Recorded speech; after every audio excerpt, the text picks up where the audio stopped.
There is a particular kind of exhaustion that comes not from working too hard or sleeping too little, but from the constant low hum of realizing, again and again, that you have been moved, steered.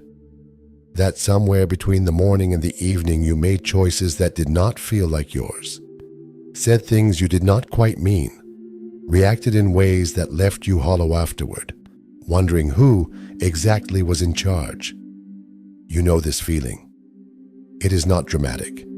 It does not announce itself. It is quiet, like a slow leak, and you only notice it when something feels off. When you look back at a conversation or a decision and realize that you were not quite present for it. Something else was driving. Something responded before you could think. And whatever that something was, it was not really you. This has probably been happening for a long time, not because you are weak or naive, but because the world you live in has become extraordinarily skilled at reaching past your reasoning mind and pulling at something older and faster. Fear, pride, shame, the desire to be seen, to belong, to be right.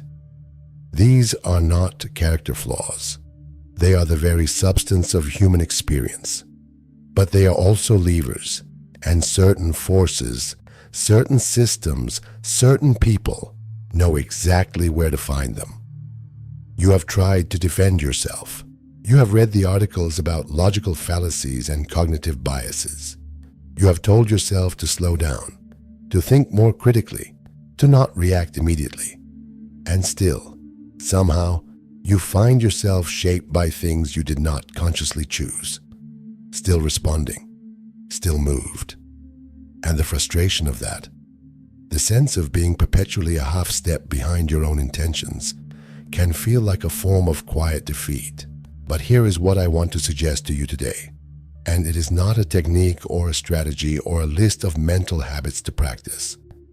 What I want to suggest is something more fundamental, something that reaches beneath all those surface-level tools into the very question of what thinking actually is and why most of us have been trained to do it in a way that leaves us permanently vulnerable.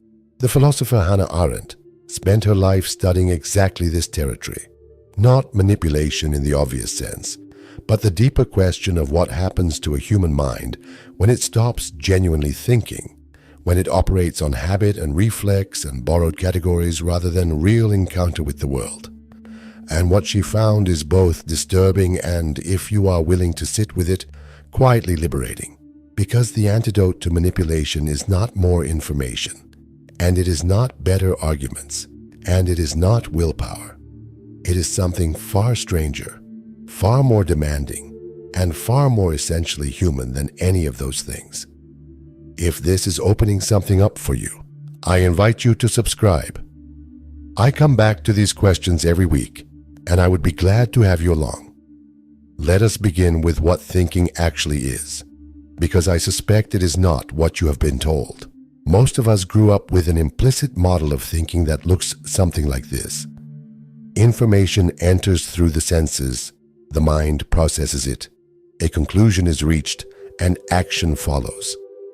Thinking, in this model, is a kind of computation. It is fast or slow, accurate or inaccurate, but it is fundamentally a processing operation. And this model, which feels almost obvious, is precisely what makes us so susceptible to being moved without our consent. Because if thinking is computation, then whoever controls the inputs controls the outputs. If you can determine what information a person receives, in what order, with what emotional coloring, you can predict and shape their conclusions. This is not conspiracy. It is engineering. And the world you live in is full of engineers. Arendt saw something different in thinking. She called it the two-in-one, the internal dialogue of the self with itself. Real thinking for Arendt was not processing. It was examination.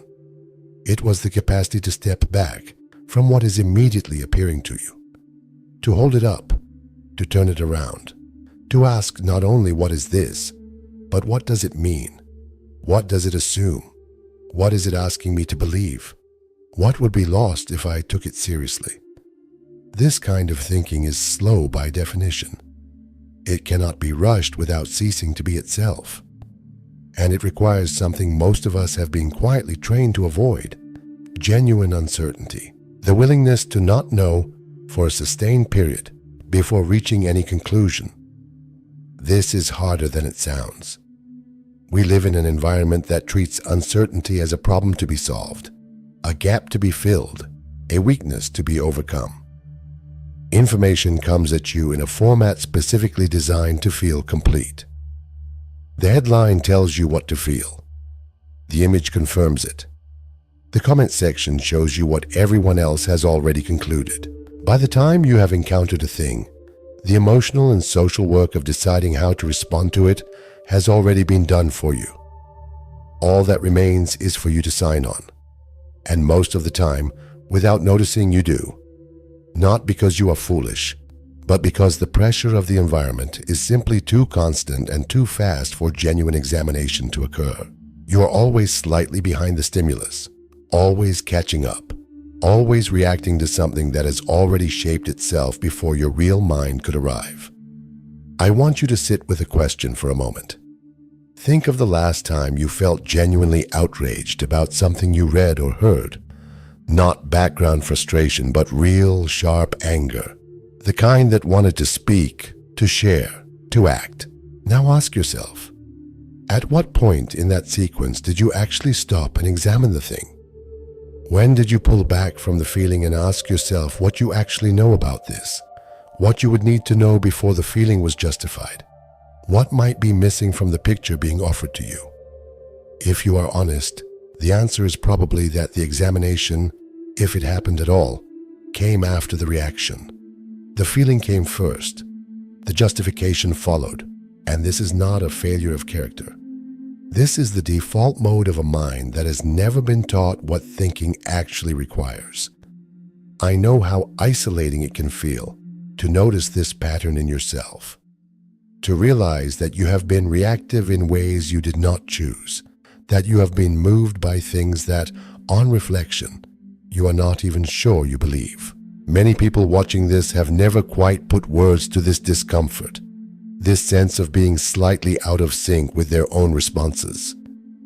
You may have wondered if something is wrong with you, why you cannot seem to hold steady, why the noise of the world gets in so easily.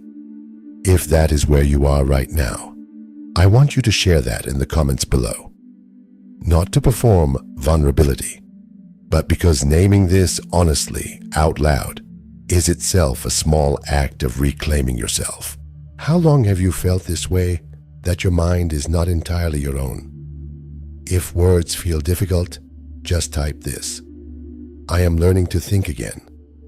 Because when you do, you offer something real to every other person watching who has been sitting in silence with the same feeling.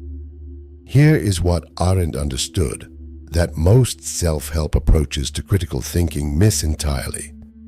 The problem is not that we think badly. The problem is that we have become afraid to think at all, in the real sense, because real thinking is disruptive. It does not lead to comfortable conclusions. It does not confirm what you already believed.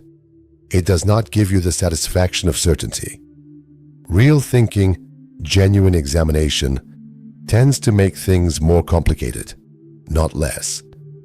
And in a world where complexity is punished and certainty is rewarded, most minds learn, quite rationally, to simulate thinking rather than actually do it, to go through the motions of consideration while really just searching for confirmation, to feel like you are being thoughtful while the conclusion was actually determined before you started. Arendt wrote about what she called the banality of evil, the observation that monstrous outcomes are often produced not by monstrous people but by ordinary people who have simply stopped thinking, who follow instructions, defer to systems, respond to social pressure, and never pause to examine what they are participating in. This is a political observation, but it is also a profoundly personal one. Because the same mechanism that allows ordinary people to participate in collective harm allows ordinary people to participate in their own manipulation. not through some dramatic surrender, but through the small, daily practice of letting the thinking be done for them, of accepting the emotional cue, the social consensus, the authoritative framing, without ever really asking whether any of it holds up under examination. So what does it look like to actually train the mind differently? And here, I want to be careful, because I am not talking about a technique. Techniques can be mimicked without genuine engagement. They can become their own form of performance, their own avoidance of real thinking. What I am pointing toward is more like a disposition, a fundamental reorientation of the relationship between yourself and your own mental activity. It begins with delay, not the forced, effortful delay of someone trying not to react, but the natural delay that comes when you realize that nothing happening right now, whatever it is, requires the instant response it seems to demand. Almost every stimulus you encounter in the modern environment has been engineered to feel urgent. The urgency is almost always manufactured. Real urgency, genuine emergency, the kind that actually requires immediate response, is genuinely rare. Everything else is a simulation of urgency designed to prevent you from thinking. When you understand this, not intellectually but in your body, something loosens. You start to notice the pressure, the pull, the way certain framings want to carry you somewhere before you have decided to go. And noticing is not the same as resisting. You do not need to fight the current. You simply need to become aware that there is one, and that you are capable of standing still in it long enough to look around. The second element of this reorientation is harder to name, but it has something to do with what Arendt called representative thinking, the capacity to think from the standpoint of someone else. Not empathy in the sentimental sense, not feeling what they feel, but genuinely entertaining how things appear from a position other than your own. This is the natural enemy of manipulation, because virtually all manipulation works by collapsing the complexity of a situation into a single, simple, emotionally loaded perspective. Us and them, right and wrong, safe and dangerous. The moment you genuinely entertain how the situation appears from another vantage point, from the perspective of someone whose interests, fears, and experiences differ from yours, the simplicity begins to dissolve. And what dissolves with it is the immediate emotional certainty that was doing the work of thought on your behalf. This does not mean all perspectives are equally valid.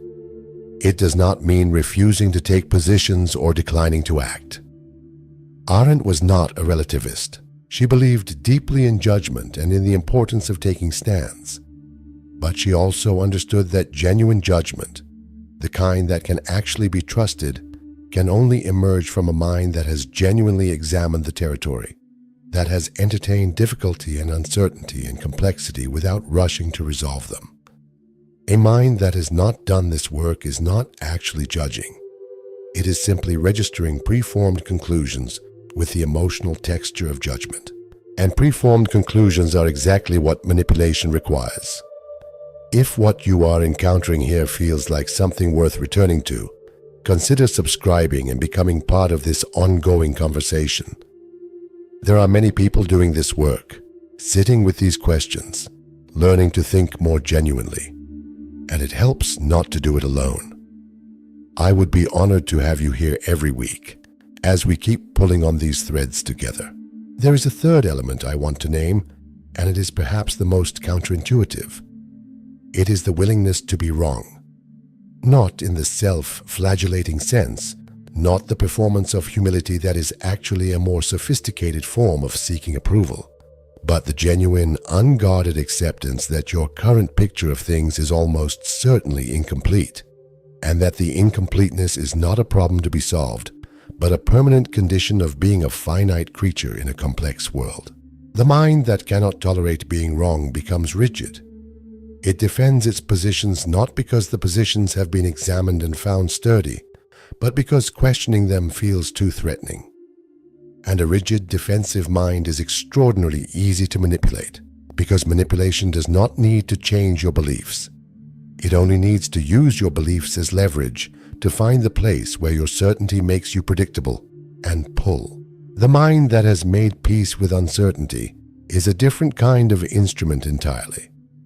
It does not have the brittleness that comes from needing to be right. It can hold a position firmly while remaining genuinely open to the possibility that the position needs refinement. It can disagree without requiring the disagreement to be a moral emergency. It can encounter ideas that challenge its current understanding without experiencing that challenge as an attack. And this is not passivity or weakness. It is, in fact, one of the most intellectually demanding stances a human being can maintain.